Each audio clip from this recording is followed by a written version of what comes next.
ጥዕና ሃበለይ ከመይ ቀኒኹም ክቡራት ቤተሰብ ናይ ወጋሕታ ዩቲዩብ ቻናል ከመይ ቀኒኹም ደሓን ዲኹም ንሕና ኣምላኽ ይመስገን ጽቡቕ ኣለና እንኳን ኣብዚ ቻናለይ ብድሓን መጻኹም ሓደሽቲ እንድሕር ኮይንኩም ሰብስክራይብ ጌርኩም ቤተሰብ ክትኮኑ በዚ ኣጋጣሚ እንዳዓደምኩ ሎም መዓንቲ ብኻልእ ቪድዮ ተመሊሰ መጽእ እኒአኹ ናይ ሎም መዓንቲ ቪድዮ ድማ ከም ትፈልጥዎ ኣብዚ ቻናለይ እዚ ሓደ ግዜ ናይ ሬኖቬሽን ሓደ ግዜ ናይ ክሊኒንግ ሓደ ግዜ ደሞ ናይ ኩኪንግ ቪድዮታት ዝተፈላለዩ ነገራት ሒዘልኩም ከም ዝመጽእ ትፈልጡ ኢኹምና ሎም መዓንቲ ደሞ ኣብ ገዛና ዝገበርናዮ ሬኖቬሽን ወይ ድማ ዲአይዋይ ሬኖቬሽን ሒዘልኩም መጽእ ኣለኹም ሓዲኹም እውን ሓሳብ ከም ዝኾነኩም ተስፋ ይገብር እየ እና ካብተን ዝገበርናየን ሬኖቬሽን ማለት እዩ እዛ ናይ ቲቪ ኮርነር ሓንቲ እያ ነይራ ካብኡ ደሞ እዛ ናይ ኪችን ካቢኔትና እውን ከርእየኩም እየ መእተዊ ገዛ እውን ከምኡ እና 3-4 ቦታ ኢና እንትን ሬኖቬት ጌርና ማለት እዩና እስኪ ምናልባት ትደልዩ ሰባት ትህሉ ትኾኑ ኢኹም ዝብል ሓሳብ ዘለኒ ማለት እዩ ንዓኹም እውን አይድያ ንኽኾነኩም ከመይ ጌርካ ኣበይ ቦታ ይርከብ ዝብሉ ነገራትን ብሓደ ኮይና ሸር ክንገብሮ ኢና እምበኣር ብመጀመርታ ካብ መእተዊ ገዛ ከርእየኩም እየ ምእንታን ክትርእይዎ እንታይ ይመስል እሞ ካብኡ ዝሰራሕናዮ መወዳእታ ደሞ እንታይ ይመስል ሆፍሊ ትፈትዎ ትኾኑ ኢኹም ኢለ ተስፋ ይገብር ንሕና ብጣዕሚ ኢና ፈቲናዮም እና ዌልካም ኢለ ኣለኹ ገዛና እዚኣ ትመስል መእተዊ ገዛና ማለት እዩ ያው ከምዚኣ ጌርያ ነይረን እሽተን ብዙሕ እንትን ነገር የብሉን እዛ ሳሎን እዚኣ እውን ኣርእየኩም ነይራ ብቐዳማይ እና ሬኖቬት ክንገብሮ ዝሓሰብናዮ ቦታ ማለት እዩ ትሪእዎ ዘለኹም ገና እቱ ምስ በልኩምሲ እዚ ዓብይ ናይ ቲቪ ኮርነር እኒኦና ቅድሚ ሕዚ እንትን ጌርና ዎል ፔፐር ጌርናሉ ነርና ካብኡ ገዛ ቆልዑ ትፈልጥዎ ኢኹም ያው ቆልዑ ክሓልፉ ክብሉ እንዳጫሕገጉ ኦልሬዲ ተበላሽዩና ገንፂልናዮ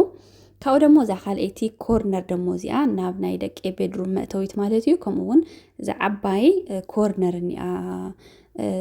ጥርሑ ዝኾነ ቦታ ማለት እዩና ነዚ ኤሊና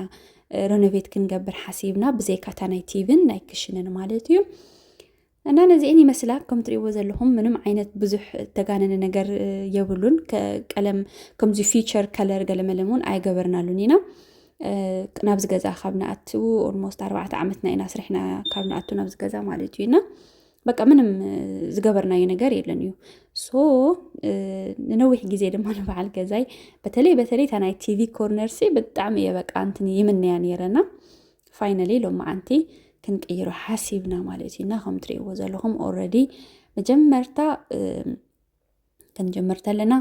ኣነን በዓል ገዛይን ኮይና በይንና ኢና ሰሪሕናዮ ማለት እዩ በይንኹም እውን ክትሰርሕዎ ከም ትኽእሉ እየ ክነግረኩም ዝደሊ ማለት እዩ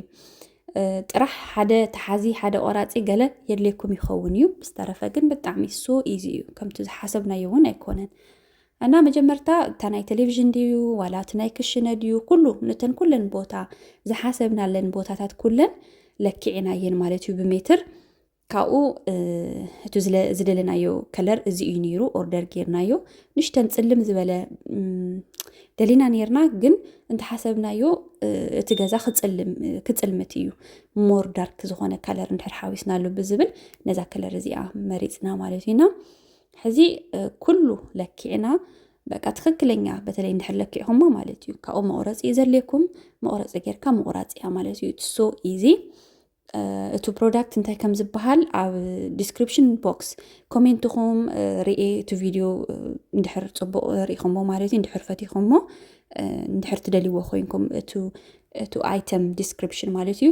ክጽሕፈልኩም እያ ኣብቲ ቪድዮ ታሕቲ ማለት እየ እና ሜጀር ጌርና ወይ ድማ ለኪዕና ምስ ወዳእና ታ ናይ ቴሌቪዥን ማለት እዩ ከምዚኣ ጌርና ንልክዖ ኣለና መጀመርታ ማለት እዩ ታናይ ኩሉ ነገር ኣብ ሓደ መዓልቲ ኢና ወዲእናዮ ንግሁ ጀሚርና እስካዕ መወዳእታ ማለት እዩ እና ታ ናይ ቴሌቪዥን ለኪዕና ኦሪፅና ምስ ወዳእና ከምዚ ጌርና ሬዲ ጌርናዮ ካብኡ ከይወድቀና ሲኢልና ብጣውላን ብወንበርና ጽጋዕ ቢልና የኔና ካብኡ እታ ካልአይቲ ሬኖቬት ክንገብራ ዝሓሰብና ደሞ እዛ ኣብታ ናይ ኪችን ቤንች ዘላ ብታሕቲ ማለት እዩ ከም ትሪእዎ ዘለኹም ጻዕዳ እዩ ዘሎ ያው ትወንበር ስለ ዝኸለለ እዩ እምበር ንሳ እውን እታ ታሕተወይቲ ኢና ክንገብረሉ ደሊና ማለት እዩና ንሽተን ተመሳሳሊ ምስቲ ናይ ኪችንን ምስቲ ናይ ጣውላ ወይ ድማ ናይ ምድሪ ቤት ጣውላን ይመሳሰል እዩ ምናልባት ከለር ብጣዕሚ በዚሑ ኸየፅልእ ፈሪሕና ነርና ኢና ግን ኣነ ምስ ረኣኽዎ ተወዲኡ ምስ ረኣኽዎ ብጣዕሚ የፈትየዮ እስኪ ንስኹም መወዳእታ ምስ ረኣኽምዎ ኣስተያየትኩም ፅሓፉ ብቻ ኣቆራርፃ እዩ ዝወስኖ ማለት እዩና እዚአን ከምዚኣ ጌርና ልክዐን ኤግዛክትሊ ክንደይ ከም ዘድልየን ምስ ፈለጥና ቆሪፅና ኣቕሚጥናዮ ማለት እዩ ዳትስ ኢት ካብኡ ሕዚ ነታ ናይ ክሽነ ቤንች ዘላ ንቆርፅ ኣለና ማለት እዩ ምናልባት ክትፈልጡ ትደልዩ ምናልባት ተሃሊኹም ንዘን ኩለን ሮኖቬት ዝገበርናየን 4 ፒስ ኢና ገዚእና ማለት እዩ ካብኡ ንመጣበቂ ዝኸውን ደሞ እዚ እዩ ሊኩዊድ ኔይልስ ዝብል ኢና ተጠቒምና $320 እየን ዝሽየጣ ኣባኒን ኣለኩም እንድሕር ትደልዩ ኮይንኩም ማለት እዩ ካብኡ ያው እቱ ሊኩዊድ ኔይልስ ኣፍቱ ጣውላ ክንዲ ዘድልየኩም ተሓስብዎ ማለት እዩ ክበዝሕ የብሉን ክንእስ እውን የብሉን መካከለኛ ክኾን ኣለዎም ሕዚ ንንእሽተን እዚ ኦልሶ እንታይ እዩ ዝበሃል እዚ ጋን ናይቱ ሊኩዊድ ኔይል ፆሚቑ ዘውፅኦ እንደኾን ብሎ ንዕኡ እውን ከድልየና እዩ መትሐዚ ማለት እዩ ጀስት ስለ ዝነበሩ ብዙሕ ወጪታት ኣይውፀናን ኢና ብርግፅ ግን እተን ዝገዛእናየን ግን እዚአን እየን ማለት እዩ እታ ሊኩዊድ ኔይልን እታ ጣውላን ኢና ገዚእና በቃ ምንም ብዙሕ ዘውፀናዮ ነገር የለን ካብኡ ንሰብ እውን ዝኸፈልናዮ ነገር የለን እዩ ባዕልና ስለ ዝገበርናዮ ሶ ወጪና ብጣዕሚ ሊሚትድ ኢና ጌርናዮ ማለት እዩ ሰብ ኣምፂኹም ንኽተስርሑ ብጣዕሚ እዩ ብዙሕ ኮስት ዝገብር ኦልሞስት 2,000 በኋላ ንዛ ናይ ቴሌቪዥን ኮርነር ጥራሕ $1,000 እዮም ዝጥይቑኹም እዚ ደሞ ያው ትጉልበት ሓሲቦም እቲ ቁሑት ሓሲቦም ገለ ማለት እዩ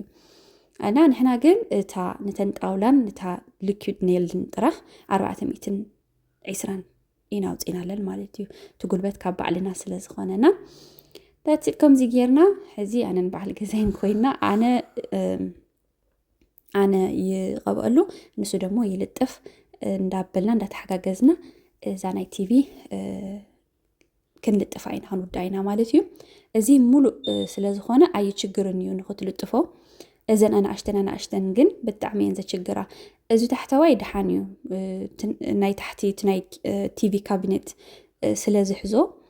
ኣይክወድቀኒ እዩ ኢልኩም ኣይትጭንቕን ኢኹም ኣይትጨናቕናን ባዕሉ በቃ ትሕዝ ኣቢልዎ ማለት እዩ እታ ዘቸገረትና እቲ ናይ ላዕሊ እዩ ነይሩ ምክንያቱ እታ ናይ ቴሌቪዥን ያው 4 ስኩዌር ወይ ድማ ኮርነር ክንገድፈልና ስለ ዝሓሰብና ማለት እዩ ሶ እታ ናይ ላዕሊ ዝነበረት ያ ችግራትና ነይራ ሙዳቅ ኣይወደቐናን እዩ ግን በቃ ዝኾነ ሚስማር ጌርኩም ኣጥበቕ ተብልሉ ድሓር ንኸይወድቕ ይሕግዞ እዩ ማለት እዩና ከምኡ ጌርና እታ ናይ ቴሌቪዥን ክንውዳእና ሶፋር ከምዚ ይመስል ድሓር ግን መወዳእታ ክነርእየኩም ኢና እንታይ ከም ዝመስል ማለት እዩ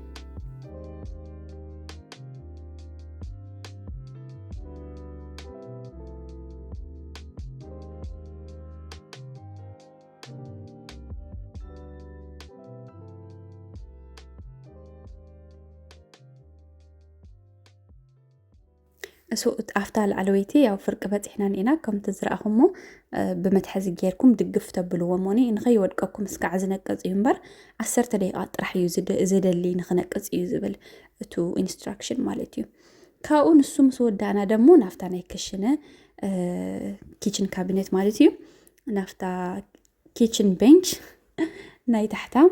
جميرنا مالتيو نسون بالتعمي إيزي بقى عم قرات انتحر تزي تقاقيهم عمل الطف من ما يعبيكم منيو ولا عمل الطف سي ولا أنا ونخجوري خلينا بحكم على زي سوونا يدلكم منيو من الوقت جن عم قرات جن ولا إنش بقى نشتن إنشون كتجاجي يقولكم من تزي كوينون دع رأسكم دع بالكم يهم توعدوا سو مجمرتا بالتعم يتتنقوا بعد الجزاون عم قرات كلا أسال سايمن تان كيدكم مالتي زانا كيتشن بنش توب كم تاتري وازر لهم عم وداتا زي أتأكل تريفاتنا مالتي حنت ترح تأتو كاو نساون تتنقل كام قرات إيه مالتي تو ميجرمنت كله جيزي لك سلا زي مت مالتينا زي أون أتابعنا خن ودعينا عند حر أنا كوازوت عن هيرني قدي في يوتين قلعت activity نيرني نعم هذا مستملسكو already تانا كيتشن بنش تانا كيتشن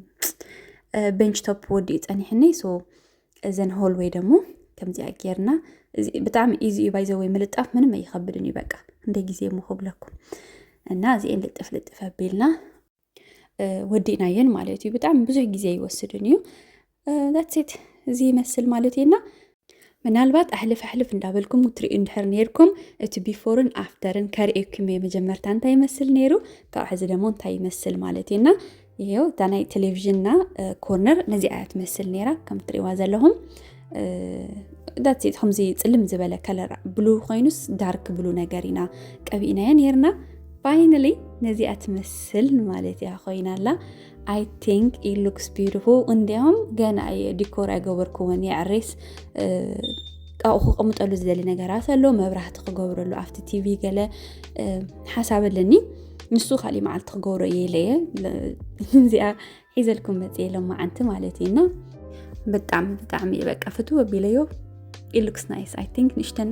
ንትገዛኹም ቅይር የብሎ እዩና it looks nice እዚኣ ደሞ እታ ናይ ክሽነ ማለት እዩ እታ ቤንች ቶፕ ኣፍታ ታሕቲ ዘላ ማለት እዩ it doesn't look bad ያው ግን እቲ ተቐየረ ደሞ ነዚ ይመስል ማለት እዩ finally I think I don't know መብራህቲ ድየው ሒደሉ it looks nice ግን ብጣዕሚ በቃ እንዲያውም በቃ ብደገ ኮይንኩም ክትሪእዎ ተለኹም it looks so much better በቃ ብጣዕሚ ደስ ዝብል እና ታናይ ክሽነና ደሞ ነዚኣ ትመስል ገና እንዲያውም ትገዛኹ ሆሳት ረኽወላውሎ ኢለ እትወናብር መሰልዐልክዎ እዩና ነዚኣ ትመስል ከመይ ሪኢኹምዎ ንስኹም እውን ሓሳብኩም ትፅሕፉለይ ትኽእሉ ኢኹም but I think it looks so beautiful ታናይ ቲቪን ታናይ ክሽነን ነዚኣ ይመስላ ማለት እዩ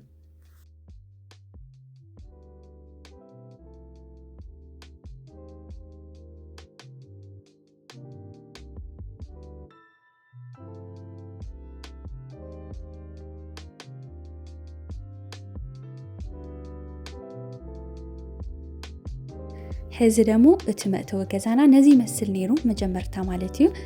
ዳሓር ከምዚኣ ኮይናላ ማለት እዩ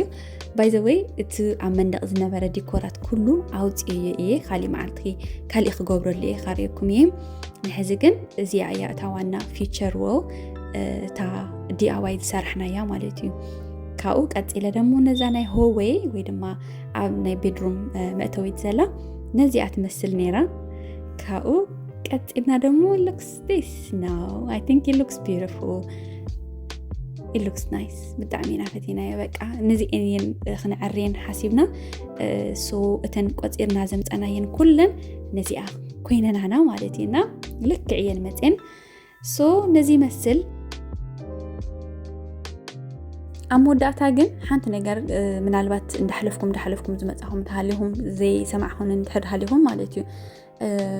ናይዙ DIY ዚሲ ዝኾነት to downfall ሲ እንታይ ድዩ ንኻሊእ ግዜ እንድሕር ፀሊእኹምዎ እንድሕር ዓመት ድሕር 2 ዓመት ማለት እዩ እንድሕር ፀሊእኩምዎ እሞ ክትቀይርዎ እንድሕር ደሊኹም ፕላስተርኩም ከበላሽወልኩም ይኽእል እዩ እዚ ከምዚ ፐርመነንት ዝኾነ ነገር እዩ ዳሜጅ ይገብሮ እዩ ነቱ መንደቅ ማለት እዩና እዚ ሓሲብኩምሉ ክትኣትውለኩም ወይ ድማ እቲ ፕላስተርን እቲ ኩሉ ነገር ክትቀይርዎ ትሓስቡ ተለኹም ኩሉ ክቕየር ኣለዎ ማለት እዩ ንኻሊእ ግዜና እዚኣ ጥራሕያ እታ ተችግር ነገር እምበር ንመልክዕ ንኽረአይ ብጣዕሚ ደስ ዝብል ሶ ሆፍሊ አይዲያ ንዘለኩም ሰባት ይሕግዘኩም ኢልና ተስፋ ንገብር እዚ ቪድዮ እንድሕር ፈቲኹምዎ ላይክ ሰብስክራይብ ሼር ምግባር ኣይትረስዑ ኢኹም ብኻሊእ ግዜ ብኻሊእ ቪድዮ ድማ ተመሊስና ክንራኸብ ኢና